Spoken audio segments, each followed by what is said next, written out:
Hello बच्चों, good morning. पिछली कक्षा में हमने प्रथम पाठ सुभाषितानी पढ़े, इसके श्लोकों को पढ़ा। आपने श्लोक पढ़े होंगे घर पे और इसके शब्दार्थ भी कर लिए होंगे।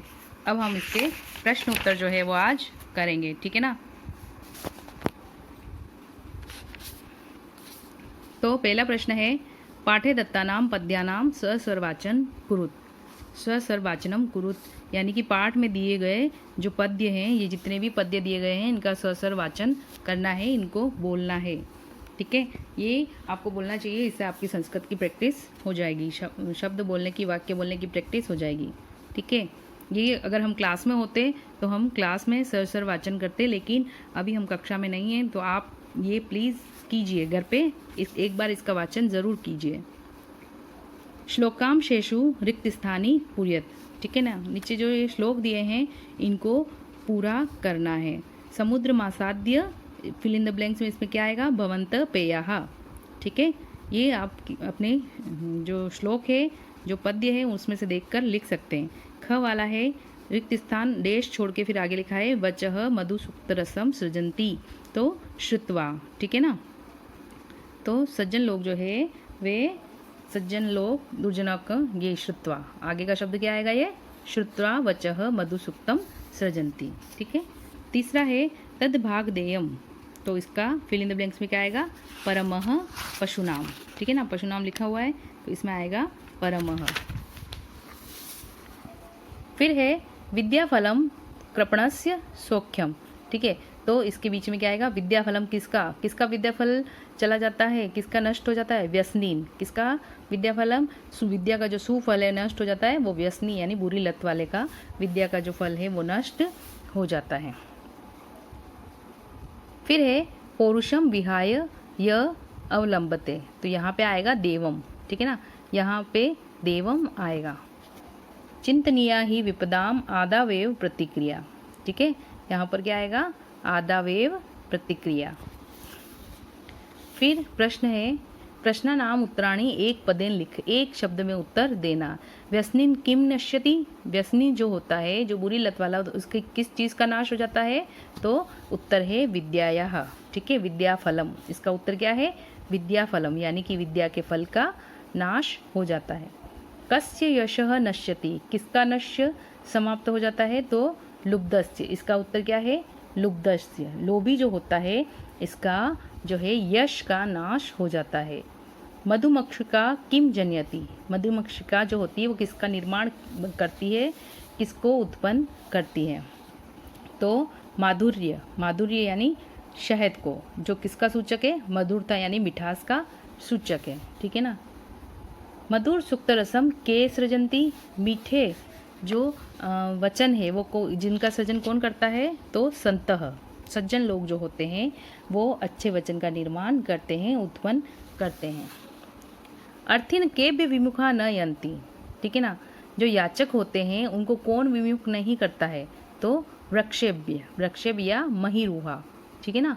पेड़ जो होते हैं वो कभी याचक को विमुख नहीं करते हैं, वो अपने किसी भी भाग से कुछ न कुछ देते हैं, चाहे जड़ हो, तना हो, छाल हो, फल हो, फूल हो, पत्ती हो, वे याचक को कुछ न कुछ देते ही हैं। तो इसका आंसर होगा वृक्षेभ्य या महिरूहा। आगे प्रश्न है अधोलिखित तद्भव शब्दानाम कृते पाठात चित्वा संस्कृत पदानी लिखत, ठीक है ना। ये जो शब्द लिखे हुए हिंदी में, इनको संस्कृत पद में लिखना है। जैसे कंजूस का हो गया कृपणः, कड़वा इसका होगा कटुकम, ठीक है ना। कड़वे का क्या होगा, कटुकम।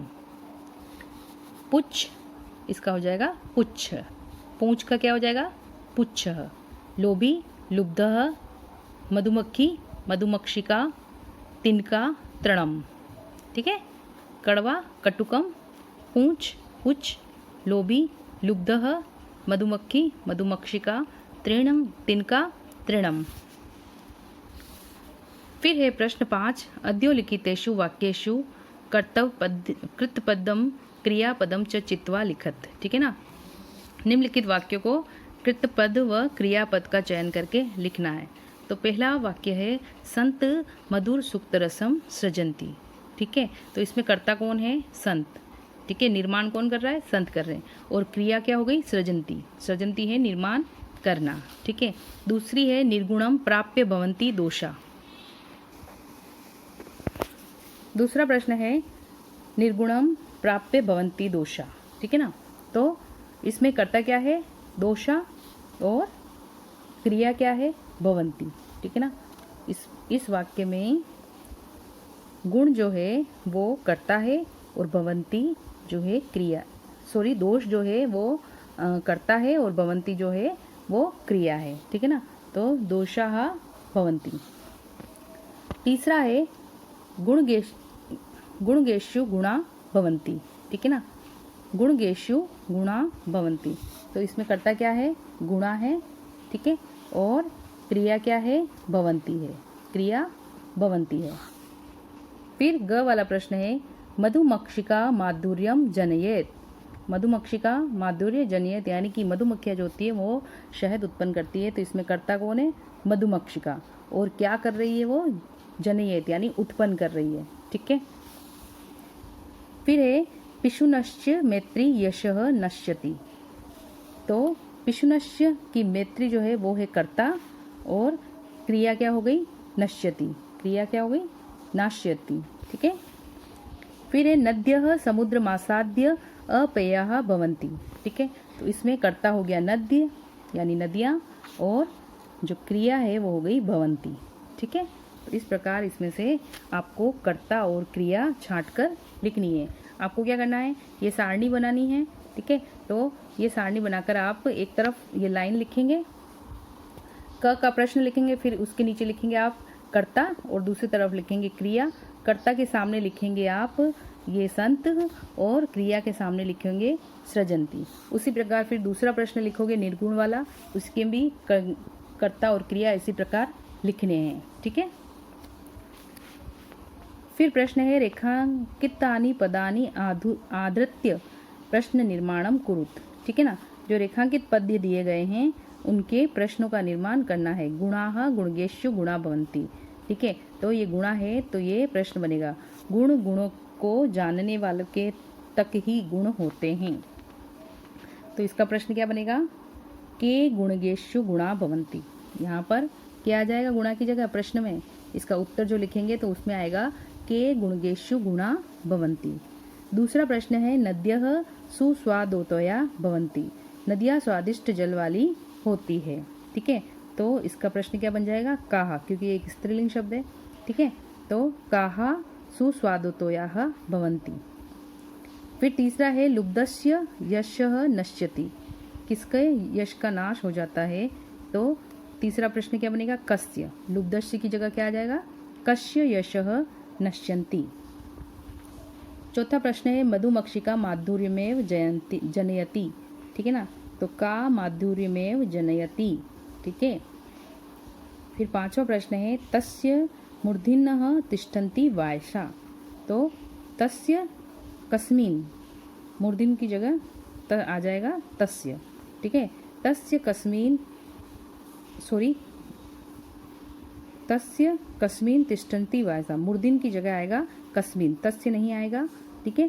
तो तस्य कस्मिन् तिष्ठन्ति वायसा। ठीक है। तो यहाँ पर मूर्धन्य की जगह प्रश्न में क्या आएगा, कस्मिन् आ जाएगा। फिर सातवां प्रश्न है उदाहरणानुसार पदानि पृथक कुरुत। ठीक है। तो इसमें पहला शब्द जो है समुद्रम आसाद्य, इसको पृथक करना है। तो इसमें पृथक हो जाएगा समुद्रम आसाद्य। फिर उसके बाद है माधुर्यमेव, इसमें माधुर्यम पृथक हो जाएगा और एव पृथक हो जाएगा। फिर तीसरा है सर्वमेव, इसमें सर्वम तथा एवः। फिर देवमेवम, इसमें देवम प्लस एव। महात्मान मुक्ति, तो महात्मा नाम और उक्तिः पृथक हो जाएगा। फिर है विपदा मादावेव, तो इसमें विपदाम और आदावेव पृथक हो जाएगा। ठीक है ना। तो इस तरह से इन शब्दों को पृथक करके लिखना है, अलग करके लिखना है। तो ये आज का आपका होमवर्क है। ये सारा काम आपको अपनी कॉपी में करना है। ठीक है। नेक्स्ट क्लास में हम नया चैप्टर पढ़ेंगे। Good bye.